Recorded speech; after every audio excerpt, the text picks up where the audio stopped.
अस्सलामुअलैकुम वरहमतुल्लाह। उम्मीद है आप सब खैरियत से होंगे। अल्लाह ताला आप सबको खुश रखे जो मुझे इतनी प्यारी प्यारी दुआएं देते हैं। अल्लाह ताला आप सबकी भी दुआएं जो है वो जल्दी से कबूल फरमा ले, आमीन। अच्छा तो जी, आज की वीडियो का जो उन्वान है वो मैं आपको पहले ही बता देती हूँ। वो है इस्तग़फ़ार की मिरेकल स्टोरी। आप सबकी बहुत ज़्यादा कमेंट आती है कि आपी प्लीज़ अस्तगफिरुल्लाह से रिलेटेड और स्टोरी डालिए। तो मेरी बहनों, जब मेरे पास वो स्टोरी आएगी मैं तभी तो आपको शेयर करूँगी ना।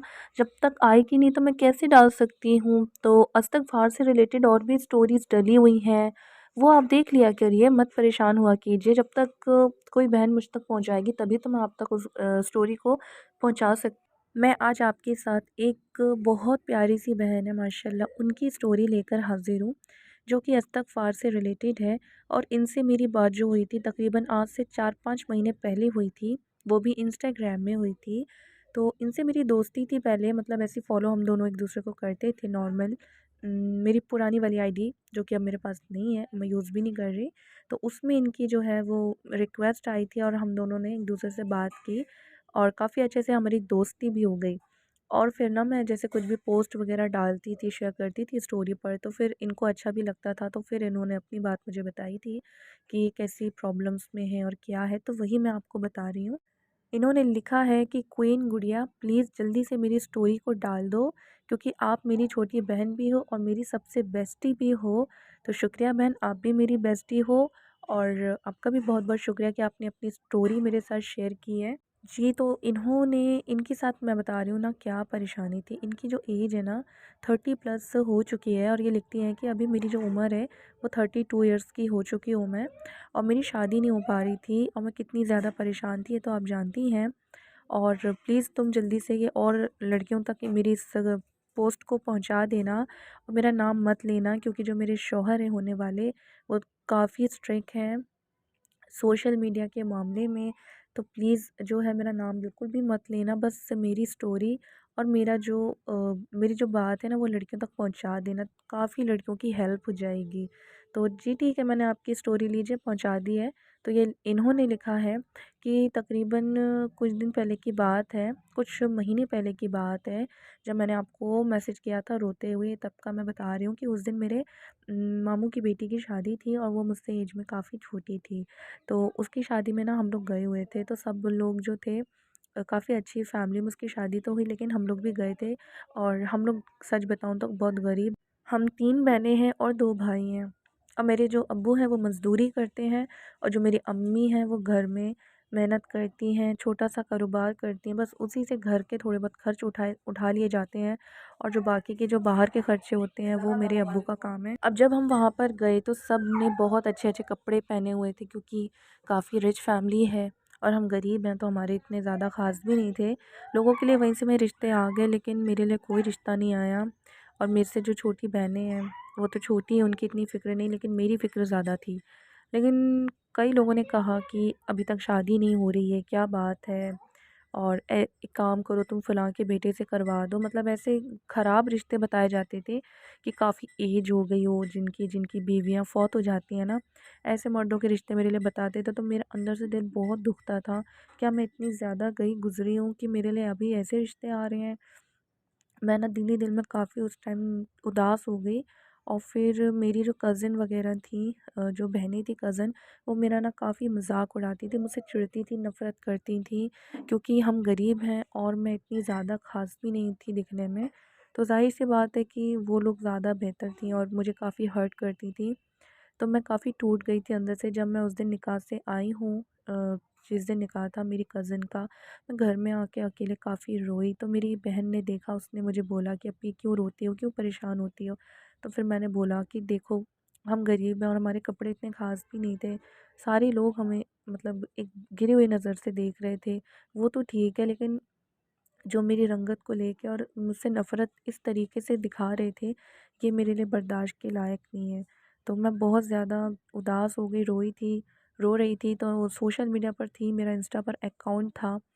तो मैं उस दिन जो है आपको मैसेज की थी, क्योंकि आपने एक बहुत अच्छी मोटिवेशनल इस्लामिक क्वोट कुछ डाला हुआ था। तो मैंने सोचा कि क्यों ना मैं आपको कहूँ, आपसे अपनी परेशानी बताऊँ, क्योंकि मेरी तो कोई मेरी जो बहन थी, मैं नहीं चाह रही थी मेरे घरवालों को मैं टेंशन दूँ, क्योंकि उनको मेरी काफ़ी फ़िक्र। मैं यही चाह रही थी कि काश कोई मेरी ऐसी फ्रेंड होती या कोई होता जिसको मैं बता सकती, वो मुझे कुछ सजेस्ट करती कि मुझे क्या करना चाहिए।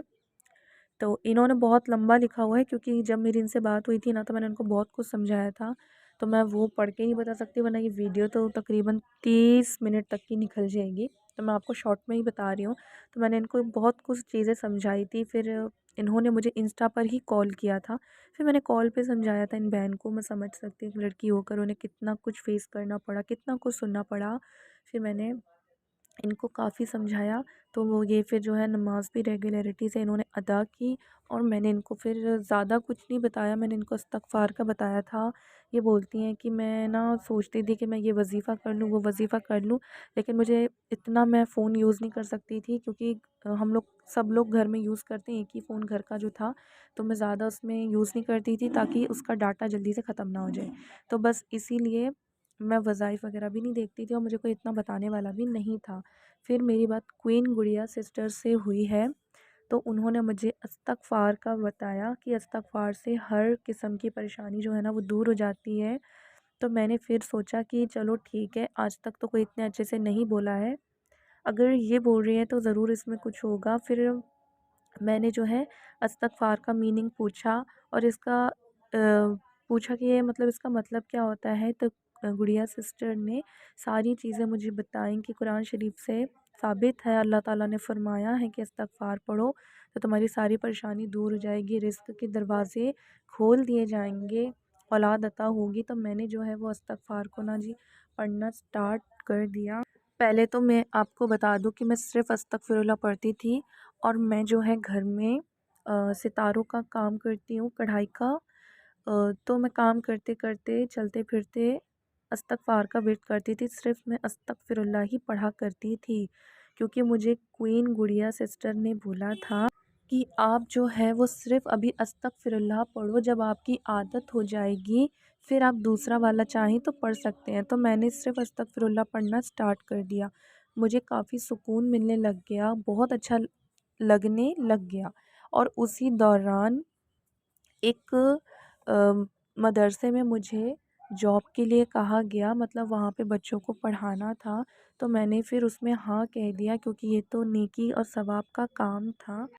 वहाँ पर भी मुझे वहाँ पे जो नज़राना मिल जाता था, तो वो मेरे लिए काफ़ी हो जाता था, उससे घर के खर्चे भी चल जाते थे। तो इसी तरह से मैं बच्चों को पढ़ाने के लिए टीचर बन गई।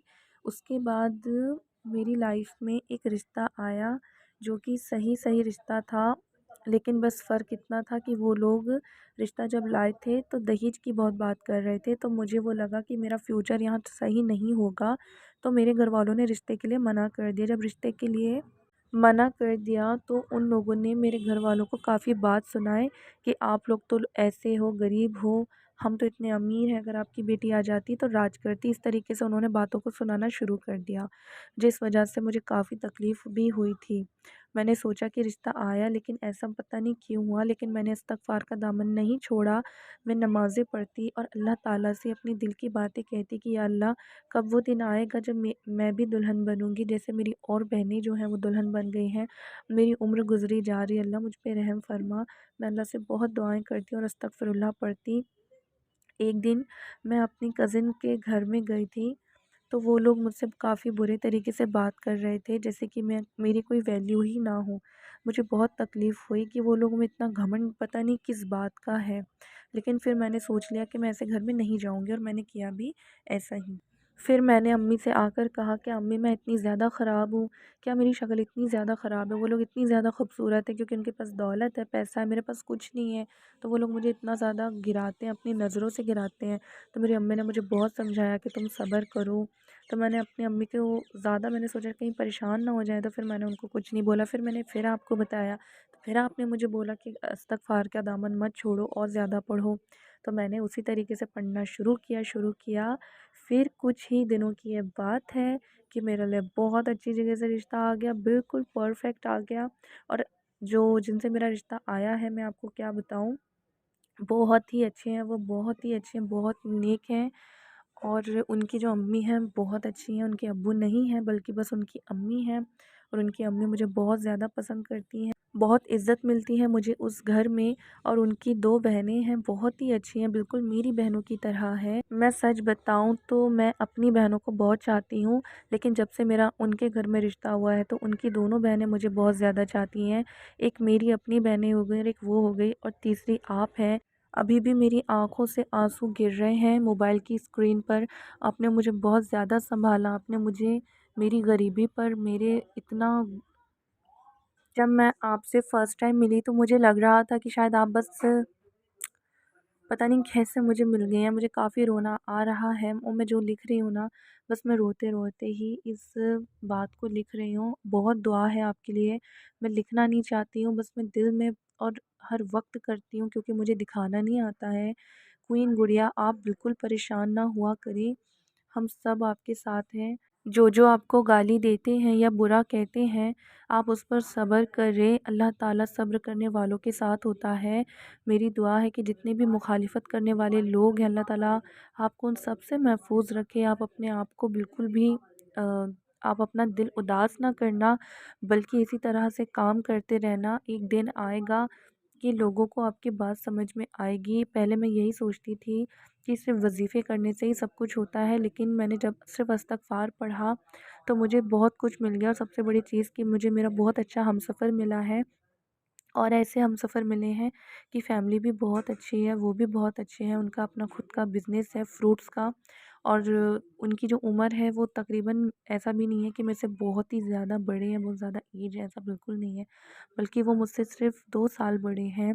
मैं 32 साल की हूँ तो वो 34 के हैं, 34 या 35 इयर्स के हैं बस। लेकिन हम दोनों का रिश्ता बहुत अच्छा है, बहुत अच्छा है। बस दुआ करो हमारा जल्दी से आसानी के साथ जो है ना वो निकाह हो जाए। बस अब 1 डेढ़ महीना बाकी रह गया है मेरे निकाह के लिए। और मैं जितना आपको मैं बहुत कुछ इन्होंने लिखा है मैं वो पढ़ना नहीं चाहती हूँ। नहीं तो अभी आप लोग नीचे बोलोगे कमेंट करके कि अपने मुँह से अपनी तारीफ़ करने बैठ गई। क्वीन गुड़िया, मैंने आपकी पुरानी वाली आईडी से बात की थी, ये न्यू वाली आईडी बड़ी मुश्किल से मिली है। और मैं कमेंट सिर्फ़ इसलिए नहीं कर रही थी क्योंकि अभी जो मेरा फ़ोन है ना वो बिल्कुल मेरे जो होने वाले जो हस्बैंड हैं उन्होंने मुझे टोटली मना किया हुआ है यूट्यूब और इन सारी चीज़ों के लिए। और उनको अब ये नहीं पता है कि मैं मेरी ऐसी कोई स्टोरी है मैंने किसी से शेयर की है। लेकिन मेरा निकाह हो जाएगा तो मैं ज़रूर आप आपके कमेंट में आके कमेंट करूँगी। उसका रीज़न ये है, मैं अपने शौहर की आईडी से कमेंट करूँगी उनकी इजाज़त लेकर। उसका रीज़न ये है क्योंकि लोग आपको कहते हैं कि आप शायद फ़ेक स्टोरी बनाती हो, झूठी बनाती हो। जो दूसरे चैनल वाले हैं वो आपके लिए यही सोच रखते हैं कि आप शायद दूसरी फ़ेक स्टोरी बनाती हो, लोगों की कॉपी करती हो। लेकिन मुझे मालूम है कि ऐसा कुछ भी नहीं है। आपने कोई कॉपी नहीं की है और ना ही किसी की स्टोरी देखकर आपने अपने चैनल पे कोई स्टोरी डाली है। तो मैं कमेंट सिर्फ़ इसलिए करूँगी ताकि लोगों को पता चले कि ये सब कोई फ़ेक स्टोरी नहीं आप बता रहे हो, बल्कि ये मुझ जैसी बहुत ही गरीब और काफ़ी डिमोटिवेट लड़की की आपने स्टोरी डाली है। और ये बिल्कुल सच है। और जो भी मैं हूँ आज आपकी वजह से हूँ, आपके समझाने की वजह से हूँ। और जो मेरी शक्ल सूरत हर चीज़ में इस्तग़फ़ार और नमाज़ की बरकत से काफ़ी चेंजेस आ गया है। तो आप प्लीज़ आप ज़रूर, मेरी रिक्वेस्ट है आप सभी बहनों से कि आप इस्तग़फ़ार को कसरत से पढ़ें। और प्लीज़ आप डिमोटिवेट मत हुआ करिए कि कबूल नहीं हो रहा, सब कबूल होता है। लेकिन वो हमारा नफ्स बहकाता है कि तुम्हारा जो है इस्तग़फ़ार कबूल नहीं हो रहा है, मगर वो होता है। तो देखिए मेरी सिस्टर्स और भाई लोग भी सुनिए ध्यान से। अगर आप लोगों को ये लगता है कि आपका इस्तग़फ़ार कबूल नहीं हो रहा है, कोई ऐसी प्रॉब्लम है कि नहीं हो रहा है, मैंने बहुत बार पढ़ लिया, हज़ार बार पढ़ लिया, लेकिन आपने ना छोड़ना नहीं है, बल्कि आपको ये देखना है कहीं आप ऐसे कोई गलती तो नहीं कर रहे हो ना तन्हाई में, या फिर किसी का दिल तो नहीं दुखा दिया। इस तरीके से आप अपने आप को ना रोज़ाना चेक किया करिए। और मैंने हमेशा बोला है इल्म दीन को हासिल करने की कोशिश कीजिए। एक मुसलमान के क्या हुकूक है, माँ बाप के क्या हुकूक है, मियाँ बीवी के क्या हुकूक है, पड़ोसी के क्या हुकूक हैं, साथ में रसूलुल्लाह सल्लल्लाहु अलैहि वसल्लम की ज़िंदगी को जो है पढ़िए, जो आप सल्लल्लाहु अलैहि वसल्लम ने फ़रमाया है उसे पढ़िए, अल्लाह जो फ़रमाता है उसको पढ़िए, हदीस पाक पढ़िए। इससे ये होगा, आपको मालूम चलेगा कि दीन कहता क्या है, इस्लाम कहता क्या है, कि आपको कैसे रहना है, आपको क्या करना है, आपको ऐसे कौन से अल्फ़ाज़ हैं मुँह से जो नहीं बोलने हैं। इन सारी बातों पर ध्यान रखेंगे तो इंशाल्लाह आपका इस्तग़फ़ार कबूल हो जाएगा। तो जी, आपको ये वीडियो कैसी लगी मुझे ज़रूर बताना, और हाँ, जो औरत के मसला मसाइल का जो वीडियो है वो बहुत जल्द आएगा। ओके, और फिर अब मैं मिलती हूँ आपको नेक्स्ट वीडियो में, जब तक के लिए दुआ में याद रखिए।